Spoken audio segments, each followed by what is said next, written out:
Sir అటు నుంచి రండి సార్.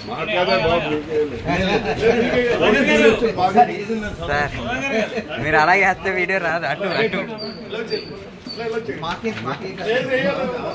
మనం చెప్పిందే అటు నుంచి వస్తున్నారు అందరూ.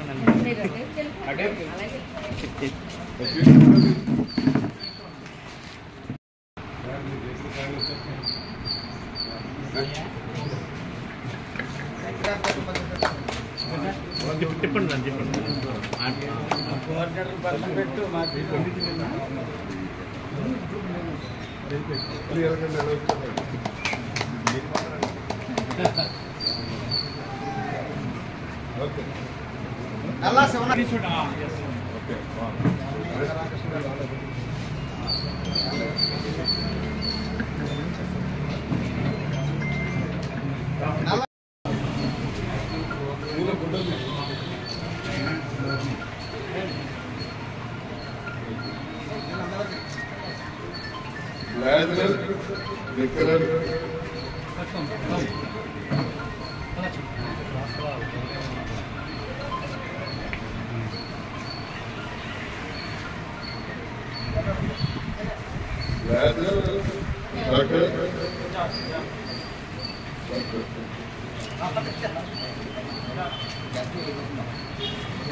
రామకృష్ణ గారు జనరల్ సెక్రటరీ.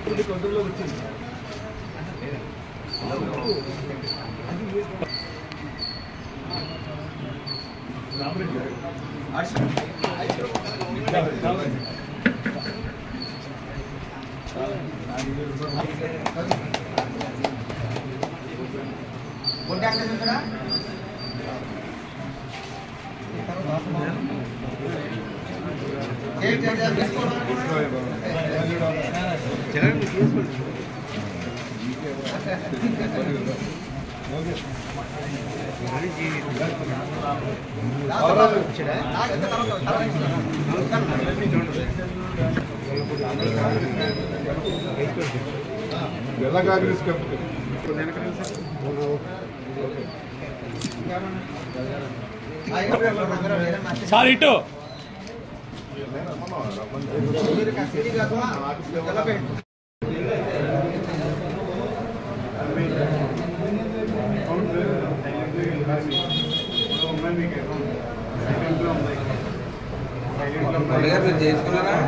చేయించానండి అప్పుడే ఇప్పుడే చేయించాను. మీరు చేయించుకోలేదు. రెన్యూల్ చేయించారు. రెన్యూల్ అసలు చేయించలేదు. ఒకసారి కూడా మీరు రెండోసారి రెన్యూల్ చేయించాను.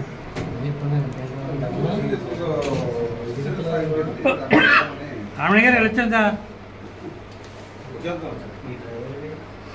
తీసుకుని బయటకు వెళ్ళిపోతావా? ఇక్కడ లోపల ఇస్తున్నాం వాయిస్.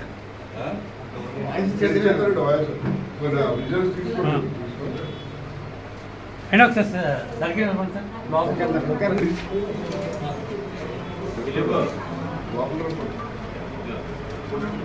ఎక్కడ ఉన్నాం? ఠీకే సీనియర్ సిటిజన్ కాదు. ఇచ్చాను సార్.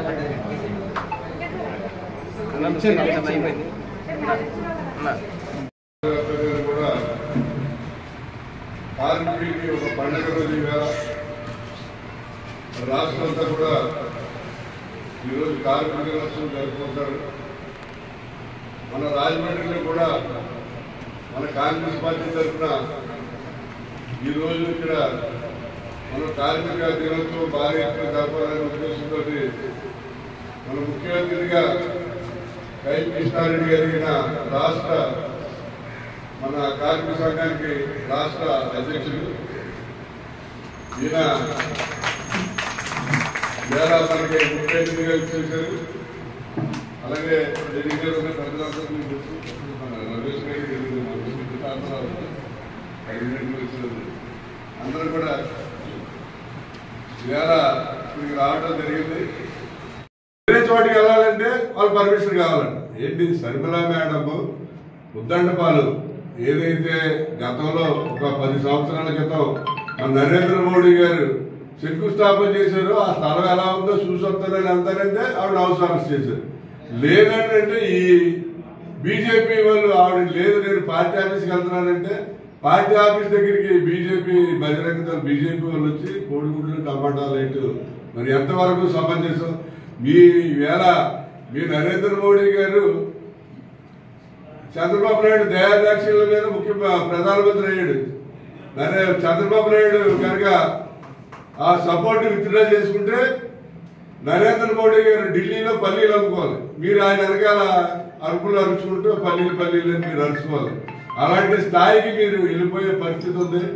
ఏదో మరి చంద్రబాబు నాయుడు తన అవసరాల కోసం అవకాశాల కోసం ఈవేళ బీజేపీకి మద్దతు ఇచ్చాడు కాబట్టి మీరు రాష్ట్రంలో వచ్చి ఈవేళ మీరు ఈ రకంగా మాట్లాడి ఈ రకంగా కాంగ్రెస్ పార్టీ రాష్ట్ర కార్యాలయం మీద కోడిగుడ్లు అలాగే టమాటాలు వేసే స్థితికి వచ్చారు. మీరు మాత్రం కబడ్దారు, మీకు ఒక వార్నగించడం. మీరు కానీ ఇదే రకంగా రెచ్చిపోతే ఈ రాష్ట్రంలో బీజేపీ అనేది లేదు. అయినప్పటికీ కూడా చంద్రబాబు నాయుడు దాక్షిణ్యాలతో మీరు అక్కడక్కడ ఏ గుడిసెల్లాగా ఆఫీసులు ఓపెన్ చేసుకున్నారు. ఆఫీసులు ఏవి కూడా ఈ రాష్ట్రంలో ఉండవు. కాంగ్రెస్ పార్టీ ఒక కళ్ళు తెరిచి కాంగ్రెస్ పార్టీ కనుక మరి ఒక పిలిపిస్తే మేడం ఈ రాష్ట్రంలో ఎక్కడా కూడా మీ బీజేపీ ఆఫీసులు లేకుండా ఉంటుందని చెప్పి ఈ సందర్భంగా బీజేపీ వాళ్ళకి వార్నింగ్ ఇస్తున్నాం. అలాగే ఈవేళ 10 సంవత్సరాల నుంచి మన రాహుల్ గాంధీ గారు కులగణన చేయమని చెప్పి పోరాటం చేస్తున్నాడు. ఆల్రెడీ తెలంగాణలో కులగణన జరిగింది. కులగణన జరగడం వల్ల ఏంటంటే ఎస్సీస్ ఎంతమంది ఉన్నారు, బీసీస్ ఎంతమంది ఉన్నారు, లేకపోతే క్రిస్టియన్స్ ఎంతమంది ఉన్నారు, ముస్లింస్ ఎంతమంది ఉన్నారు, ఎస్టీలు ఎంతమంది ఉన్నారు, ఎవరు ఎంతమంది ఉన్నారో తెలుస్తుంది. అలాగే EWS academically weaker sections, forward caste లో ఎకడమికల్లీ వీకర్ సెక్షన్స్ ఎంతమంది ఉన్నారో తెలిస్తే దాన్ని బట్టి వాళ్ళకి మనం ప్రయోజనాలు చేకూరొచ్చు. దానికోసం మీరు కులగణన చేయమని 10 సంవత్సరాల నుంచి ప్రతి ప్లాట్ఫామ్ మీద కూడా రాహుల్ గాంధీ గారు చెప్తున్నారు. తెలంగాణ వాళ్ళు ఆల్రెడీ చేశారు, అది బెస్ట్ అన్నారు. అలాగే బీహార్ వాళ్ళు కూడా చేశారు. నిన్న కేంద్ర ప్రభుత్వం వారు ఆ కేబినెట్ మీటింగ్ లో వాళ్ళు కులగణన చేయాలని చెప్పి ఒక తీర్మానం చేయడం జరిగింది. దానికి మరి రాహుల్ గాంధీ గారి పోరాటం ఫలించినందుకు మేమందరం కూడా చాలా ఆనందిస్తున్నాం.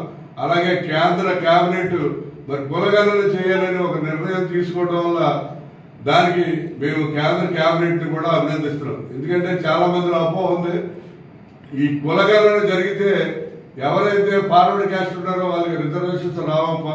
కార్మికుల దినోత్సవం సందర్భంగా ఈ భూమి మీద ఉన్న ప్రతి ఒక్కరికి కార్మికుల దినోత్సవం శుభాకాంక్షలు.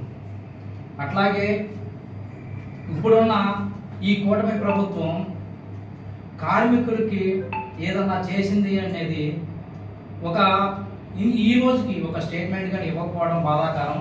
అట్లాగే రాష్ట్రంలో మేము డెవలప్ చేస్తాం, మేము పరిశ్రమలు తీసుకొస్తాం, ఉపాధి కలిగిస్తాం అని చెప్పి బొల్లకల్ని మాటలు చెప్పి ఈ రోజుకి మన ఆంధ్ర రాష్ట్రంలో ఒక్క పరిశ్రమలను తీసుకురాకపోవడం బాధాకరం. అట్లాగే ఇప్పుడు డిప్యూటీ సీఎం పవన్ కళ్యాణ్ గారు ఉన్నారు. సార్, ఉపాధి కూలీలకి కరువు పని చేసే పేదలకి కనీసం 7 నెలల నుండి వాళ్ళకి జీతాలు పట్టలేదు. అట్లాగే మున్సిపాలిటీలో పనిచేసే కార్మికులకి జీతాలు లేవు. అట్లాగే మా ముఖ్యమైన డిమాండ్ భవన కార్మికులకి వాళ్ళకి ఫిక్స్డ్ జీతాలు ఇవ్వాలి, 30,000 ఫిక్స్డ్ జీతాలు ఇవ్వాలి. ఇక్కడ నుంచి వేరే రాష్ట్రాలకు వెళ్ళి పనిచేసే వాళ్ళకైనా సరే, వేరే రాష్ట్రం నుండి ఇక్కడికి వచ్చి పనిచేసే వాళ్ళకైనా సరే ఒక ఫిక్స్డ్ జీతాలని ఇస్తే వాళ్ళకి సెక్యూర్గా ఉంటుంది. అట్లాగే కార్మికులకి ఇల్లు కట్టియాలి, గవర్నమెంటే ఇల్లు కట్టియాలి, చొరవ తీసుకోవాలి. ఇది మా ప్రధాన డిమాండ్.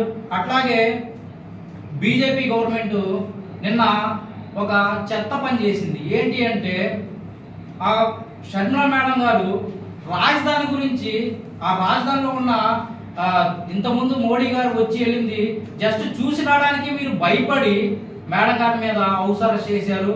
అట్లాగే కోడిగుడ్లు టమాటాలతో ఈ బీజేపీ ఒక చెత్త పరిపాలన ఈ నిన్నటితో అర్థమైపోయింది. ఎంత భయపడుతున్నారో కాంగ్రెస్ పార్టీ అంటే, ఎంత భయపడుతున్నారో నిన్నటితో అందరికీ తేటతెల్లమైంది.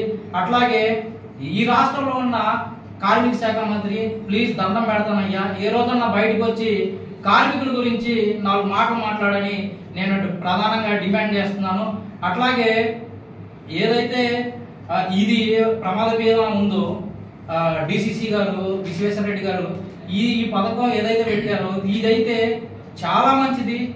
ఎంతో మంది డ్రైవర్లు డ్రైవింగ్ చేసేటప్పుడు వాళ్ళకి ఏ సెక్యూరిటీ ఉండదు, చాలా మంచి పని చేశారు. దీని గురించి నేను రేపు ఢిల్లీ వెళ్ళిన మా నేషనల్ ఇన్ఛార్జ్ ఉదిత్ రాజ్ గారితో కానీ అలాగే షర్మిలా మేడం గారితో కానీ దీని గురించి ప్రత్యేకంగా నేను చెప్తానని తెలియజేసుకుంటూ ధన్యవాదాలు.